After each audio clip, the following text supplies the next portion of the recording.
গুৱাহাটী ইউনিভাৰ্চিটিত master degree কৰি থকা ছাত্ৰ-ছাত্ৰী সকলৰ ৰিজাল্ট আৰু গুৱাহাটী ইউনিভাৰ্চিটিৰ আণ্ডাৰত থকা ডিগ্ৰী কলেজসমূহৰ TDC ৰিজাল্টৰ লগত মাষ্টাৰ অফ বিজনেছ এডমিনিষ্ট্ৰেশ্যন অৰ্থাৎ MBA ৰিজাল্ট ডিক্লেয়াৰ হৈছে।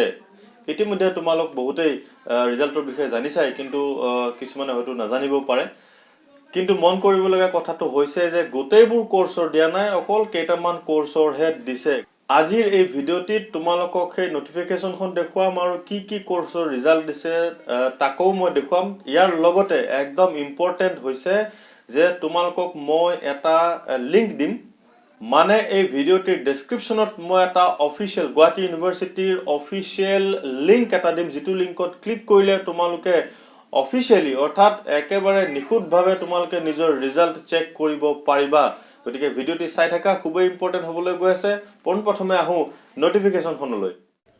এইখনেই হৈছে গুৱাহাটী ইউনিভাৰ্চিটিৰ পৰা অহা নটিফিকেশনখন, আৰু ইয়াত এই কথাটো উল্লেখ আছে চোৱা ৰিজাল্টৰ বিষয়ে যে 2019 চনৰ নৱেম্বৰৰ 20 তাৰিখৰ পৰা 2020 চনৰ জানুৱাৰীৰ 28 তাৰিখৰ ভিতৰত মাষ্টাৰ ডিগ্ৰী বা PG ষ্টুডেণ্টবিলাকৰ আৰু ডিগ্ৰী ষ্টুডেণ্টবিলাকৰ যি পৰীক্ষা হৈ গৈছিলে তাৰে ৰিজাল্ট ডিক্লেয়াৰ কৰা হৈছে।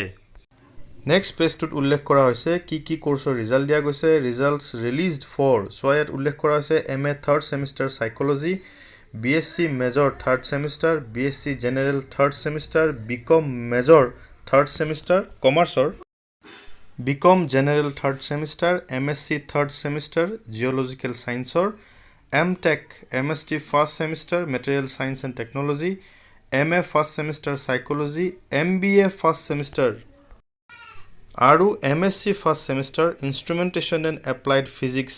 এই গোটেইখিনি নটিফিকেশ্যন দিয়া গৈছে গুৱাহাটী ইউনিভাৰ্চিটি পৰ্টেলত। এয়া তোমালোকক দেখুৱাইছো গুৱাহাটী ইউনিভাৰ্চিটিৰ অফিচিয়েল ৱেবছাইটৰ এটা পেজ পৰ্টেল, আৰু ইয়াতে গোটেইখিনি কথা উল্লেখ কৰা হৈছিলে। তেন্তে আজি ভিডিঅ'টিত এইখিনিয়ে আছিলে। খুব সোনকালে হয়তো গুৱাহাটী ইউনিভাৰ্চিটিৰ বাকী যিখিনি কোৰ্স আছে ৰিজাল্ট দিয়া নাই সেইখিনি হয়তো খুব সোনকালে আউট হ'ব, তোমালোকক ইনফৰ্ম কৰি থাকিম। ভিডিঅ'বোৰ চাই থাকিবা এনেকে। ভৱিষ্যতে পুনৰ এটি নতুন ভিডিঅ' লৈ তোমালোকৰ সন্মুখত উপস্থিত হ'ম। তেতিয়ালৈকে মোক বিদায় দিয়া, ধন্যবাদ।